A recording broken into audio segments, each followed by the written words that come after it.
में कहत साली छा गई थी, क्योंकि वहाँ बारिश नहीं हो रही थी। वहाँ के लोग फैसला करते हैं कि एक बुज़ुर्ग के पास जाया जाए और इस मसले का हल निकलवाया जाए। तो वो लोग एक बुज़ुर्ग के पास जाते हैं, तो वो बुज़ुर्ग इन्हें बताता है, सारे गांव वाले एक जगह इकट्ठे होकर दुआ मांगो, तुम्हारी दुआ ज़रूर कबूल होगी। तो तमाम लोग गांव वाले एक जगह इकट्ठे होते हैं और दुआ मांगते हैं। थोड़ी देर बाद एक छोटा सा बच्चा छतरी लेकर आ पहुंचता है। वो लोग इस बच्चे से बोलते हैं, बेटा अभी तक बारिश हुई नहीं और तुम यहाँ छतरी लेकर आ गए हो। तो वो बच्चा जवाब देता है, आप बारिश के लिए दुआ मांग रहे हो और आज बारिश ज़रूर होगी।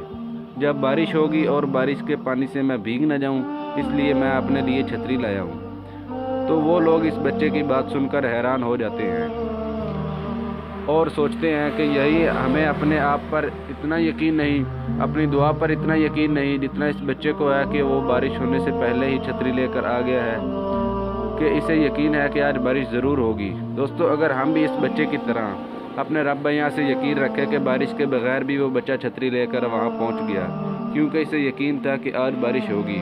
अगर हमारा ईमान भी इतना मजबूत हो जाए तो हमारे लिए कोई चीज़ भी मुश्किल नहीं और हर मुश्किल शहर को हम आसानी कर सकते हैं। तो दोस्तों, मैं उम्मीद करता हूँ कि मेरी ये वीडियो आपको अच्छी लगी होगी। अगर वीडियो अच्छी लगी हुई तो ज़रूर